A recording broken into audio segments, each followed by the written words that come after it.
अस्सलाम वालेकुम व्यूअर्स। उम्मीद करता हूँ आप सब खैरियत से होंगे। व्यूअर्स, आज मैं आपको कुछ कंफ्यूजिंग टर्म्स के बारे में बताऊंगा। केमिस्ट्री में कुछ ऐसी टर्म्स और डेफिनेशंस हैं जो स्टूडेंट्स को बहुत ज़्यादा कंफ्यूज करती हैं, लाइक मोल, ग्राम एटम्स, ग्राम मॉलिक्यूल। चलिए आज इनके बारे में पढ़ते हैं। First one is gram atom. Viewers, इसका दूसरा नाम भी है, इसको हम कहते हैं नंबर ऑफ ग्राम एटम्स। यानी मैं खुद जब स्टूडेंट्स को पढ़ाता हूँ तो उनको ये दोनों चीज़ें कंफ्यूज करती हैं। वो ये कहते हैं कि शायद ये डिफरेंट चीज़ें हैं, बट ऐसा नहीं है। ठीक है। एंड एक और भी है, ग्राम एटम हो गया, नंबर ऑफ ग्राम एटम्स हो गए। ठीक है। एक और होता है ग्राम एटॉमिक मास।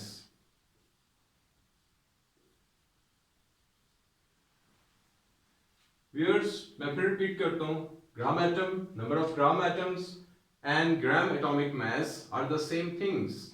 ये एक ही चीज के तीन नाम है। अच्छा, फिर मैं लिखूंगा ग्राम मॉलिक्यूल या नंबर ऑफ ग्राम मॉलिक्यूल्स या ग्राम मॉलिक्यूलर मास।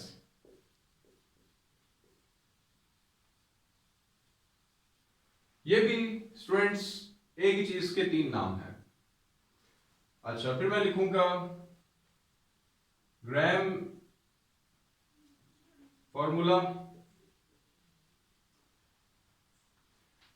या नंबर ऑफ ग्राम फॉर्मूलाज या फिर ग्राम फॉर्मूला मास। ये भी एक ही चीज के तीन नाम हैं। And the last one is gram gram ion और नंबर ऑफ ग्राम आयन्स और ग्राम आयनिक मास। ये भी एक ही चीज के तीन नाम है। गाइस, स्टूडेंट इनमें कंफ्यूज होते हैं और वो ये समझते हैं कि ये पता नहीं शायद ये चीज और है, ये कुछ और है, कुछ और है। ऐसा नहीं है। These are the same things. और ये भी अब क्वेश्चन ये राइज होता है कि ये कहां पर अप्लाई होगा, ये कहां पर अप्लाई होगा, ये कहां पर होगा, ये कहां पर होगा। ये जो होता है, ये होता है फॉर एटम।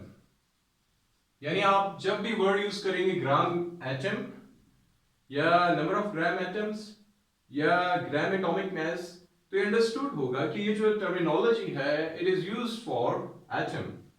यानी ये जो वर्ड है ये यूज होगा सिर्फ एटम के लिए।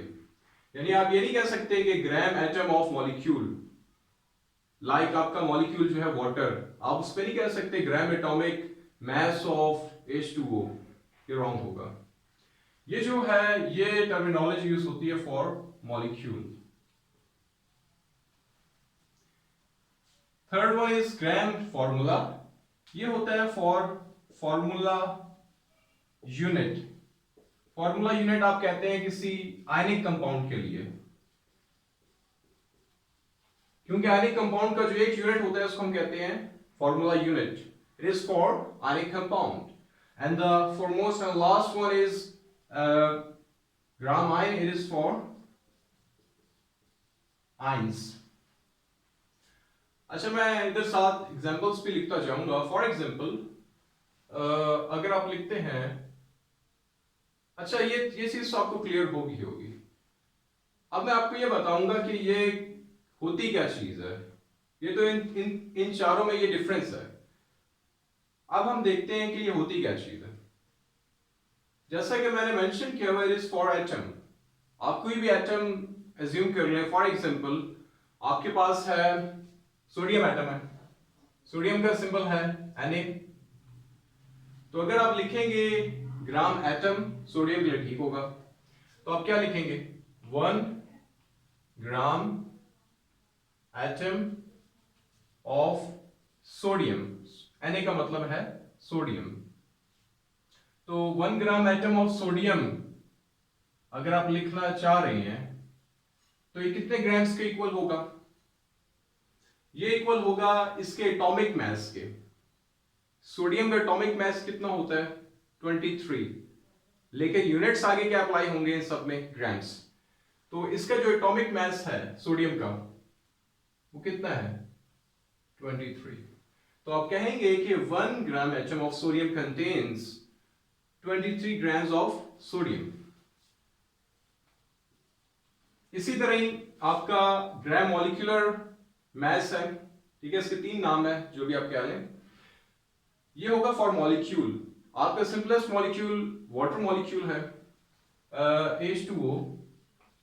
अगर आप निकालना चाहते हैं 1 gram molecule of water, 1 gram molecule of H2O, ये किसके इक्वल होगा ग्राम्स में? ये इक्वल होगा इसके मॉलिक्यूलर मास के। मॉलिक्यूलर मास किस तरह कैलकुलेट करते हैं? अब आप देखें, पहले वाटर में 2 टाइप्स के एटम्स हैं, 2 टाइप्स के एलिमेंट्स हैं। एक है हाइड्रोजन और दूसरा आपका है ऑक्सीजन।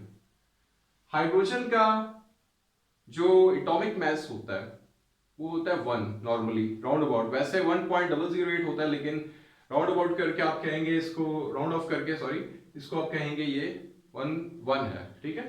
तो नंबर ऑफ एटम्स कितने हैं 2 है, 2 multiplied by atomic mass of 1 यानी हाइड्रोजन। ये हाइड्रोजन एटम्स खत्म हो गए, नेक्स्ट आपके क्या आ गए oxygen atoms.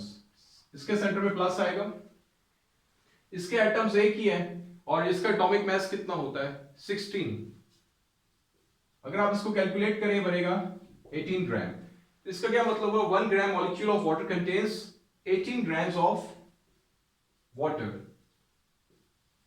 And the next one is gram formula mass। आपका बिल्कुल सिंपल सा आयनिक कंपाउंड है जो आप डेली यूज भी करते हैं। आपका ये जो टेबल सॉल्ट होता है, नमक, वो आपका क्या है आयनिक कंपाउंड है, NaCl सोडियम क्लोराइड। एंड अगर आप फाइंड करना चाहते हैं 1 ग्राम फॉर्मूला ऑफ NaCl, तो ये किस तरह कैलकुलेट करेंगे? अब चूंकि देख लें इन दोनों के नंबर ऑफ एटम्स सोडियम के भी 1 है, क्लोरीन के भी 1 है, आप सिंपली जस्ट इनको ऐड करेंगे। कैसे ऐड करेंगे? अब आप सोडियम का एटॉमिक मास कितना है? सोडियम एटॉमिक मास होता है 23। क्लोरीन का एटॉमिक मास कितना होता है? क्लोरीन का एटॉमिक मास होता है 35.5। यह आ जाएगा आपका टोटल 58.5 ग्राम्स ऑफ NaCl। इसका मतलब क्या हुआ? इसका मतलब ये हुआ कि अगर आप 1 ग्राम फॉर्मूला ऑफ NaCl लेते हैं या 1 ग्राम फॉर्मूला मास क्या लें, उसका मतलब यही है 1 gram formula of NaCl contains 58.5 grams of NaCl। Last में आपका है ग्राम आयन। आपको मैंने बताया ये किसके लिए है? आयंस के लिए। अब इसके लिए क्या होगा? इसके लिए होगा कोई भी आयन क्या लें, सिंपलेस्ट आपका आयन है सोडियम, सोडियम आयन, ठीक है। तो आप कहेंगे कि 1 gram ion of sodium ion is equal to, अच्छा अब आपके माइंड में क्वेश्चन आएगा कि सोडियम का तो एटॉमिक मास 23 है, लेकिन सोडियम आयन का कितना होगा? बेसिकली आपका एटॉमिक मास डिपेंड करता है न्यूक्लियस पे। Na पॉजिटिव इंडिकेट कर रहा है कि आपका इलेक्ट्रॉन निकला है, इलेक्ट्रॉन निकलने से एटॉमिक मास पे कोई फर्क नहीं पड़ता, तो इसका एटॉमिक मास 23 ही रहेगा। तो आप यहां पर लिखेंगे 23, ठीक है, 23 grams of Na positive ion. अच्छा, अब एक और चीज मैं आपको बताता चलूं कि ये देख लें, आप दोबारा रिपीट कर देता हूं। Gram atom, number of gram atoms या gram atomic mass is only for atom. ये किसके लिए है? सिर्फ एटम के लिए। Gram molecule, number of gram molecules और ग्राम मॉलिक्यूलर मास, ये किसके लिए है? It is only for molecule. और gram formula, number of gram formulas या ग्राम फॉर्मूला मास, ये तीनों किसके लिए हैं? It is only for formula unit. Last में आपका ग्राम आइन, नंबर ऑफ ग्राम आइंस या ग्राम आयनिक मास, ये किसके लिए होता है? For ions. तो यहां से आपको कुछ पता चल गया होगा कि इन चारों में डिफरेंस क्या है। ये बेसिकली है सेम चीज है, लेकिन इनकी जो एप्लीकेशन है वो डिफरेंट है। यानी ये अप्लाई होता है ओनली फॉर एटम्स, ये होता है फॉर मॉलिक्यूल, ये होता है फॉर फॉर्मूला यूनिट का मतलब है आयनिक कंपाउंड, ये होता है फॉर आयन। आयन का मतलब कोई भी चीज जिस पे कोई चार्ज हो। नॉर्मली आपका ये जिस पॉजिटिव हो गया, आपका OH नेगेटिव हो गया, ठीक है। तो ये आपका था इन चारों में डिफरेंस। अच्छा, आप इन चारों को मोल भी कह सकते हैं। मोल, इन चारों को मोल भी कहा जा सकता है। कैसे? यानी आप कह सकते हैं कि 1 ग्राम एटम की जगह आप अप्लाई कर सकते हैं मोल, ग्राम मॉलिक्यूल की जगह आप अप्लाई कर सकते हैं मोल। अच्छा, इसी तरह ही आप ग्राम फॉर्मूला की जगह अप्लाई कर सकते हैं mole, and the last one is gram ion की जगह आप अप्लाई कर सकते हैं मोल। ये बिल्कुल इसी तरह ही है कि अगर 4 लड़के हैं फॉर एग्जांपल, और उन चारों के नाम हैं अली, हसन, अवैस एंड आमिर। अब आप चारों को बुलाएंगे तो फिर आप अलग अलग नाम लेंगे, अली, हसन, अवैस या आमिर। आप कलेक्टिवली ऐसे भी तो कह सकते हैं ये बॉय हैं, बॉयज।